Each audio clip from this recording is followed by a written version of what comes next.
পূজা দেবো পূজা দেবো। আজ আজ তোর যে একটা রূপ দেখে আমি সত্যি বিস্ময় হয়ে গেছি, বাবা বিস্ময় হয়ে গেছি। আজ আমি দেখছি একটা ভক্তের পর মা বসে আছে, এ কি সম্ভব?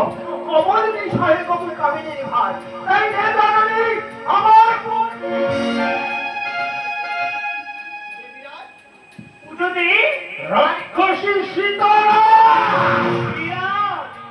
তবে ঘুমাবতে আমি ঘুমাবতী তবে কমলে কামিনী আমি কমলে কামিনী তবে সীতারা আমি সীতারা ওরে ছড়ানো বই এদিকে আমার কাছ থেকে ছড়ানোর দাও বিস্তার করে আমার হাতে নিয়ে যাও ভক্তির পাঠাও।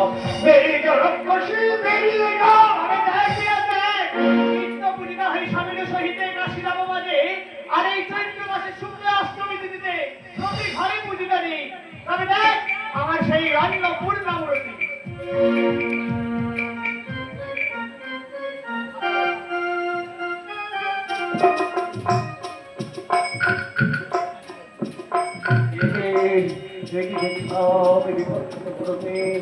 বাবার অন্নদান করছে আর ভক্ত বসে বসে সেই অন্ন পান করছে। ও অন্নপূর্ণা জননী আমার আর এই শাখার মূর্তি দর্শন করে শান্ত হয়েছে যখন সত্য প্রজামিত্র আমার এসেছে যারা অন্নদান করেন এই লক্ষ্মী প্রতিভা তোমরা সন্তান বলে অনুধ্বন করাবো।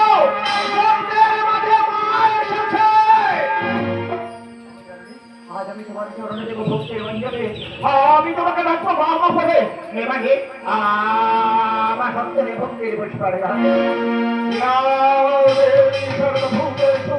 শক্তি রূপে ভক্তি নাম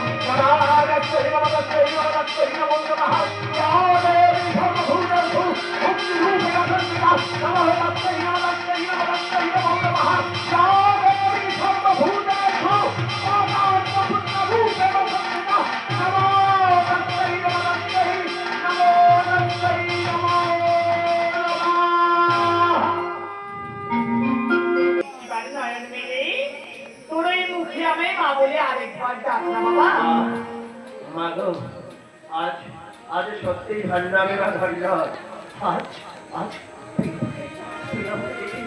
অন্নপূর্ণা মূর্তি গো মা আমি দিন দিন ডাকে আমি বই মা মানো আজ আমার এই রাজ ভান্ডারে রাজ বসে অন্ন পড়িয়ে দে কোষাগারে অন্নপূর্ণা ভরিয়ে দে মা আজ তুই এসেছিস আমার কোষাগার পরিপূর্ণ করে দেব।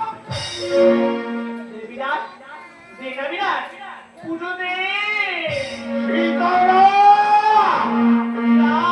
তবে ঘুমাবতে আমি ঘুমাবতী তবে কমলে কামিনী আমি কমলে কামিনী তবে অন্নপূর্ণা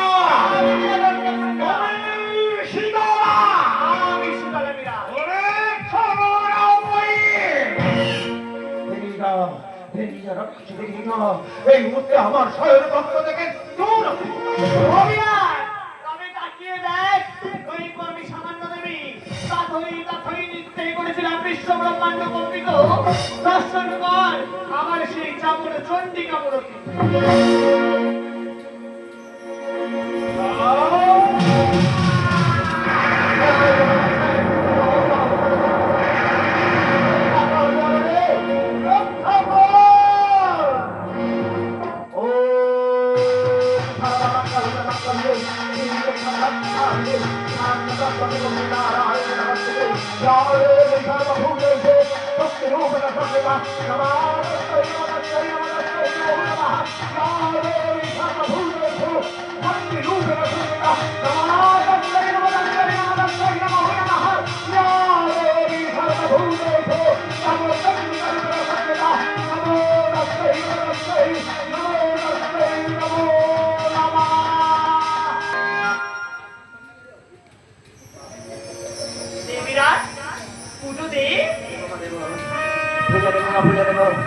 আজ আজ এই বিভৎস মূর্তি আমি দর্শন করেছি রূপ কোনোদিন নয়নে দর্শন করিনি আজ রূপ ধরি সার্থক হয়েছি জনম তাই যোগ্য জননী তখন চরণে দেব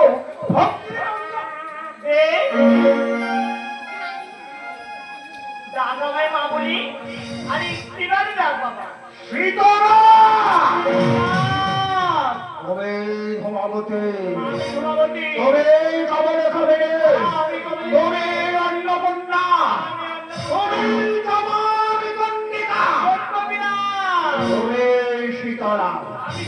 আজ বেরিয়ে যা রাক্ষসী ছলনা হয়ে আমি তোকে সহ্য করতে পারছি না।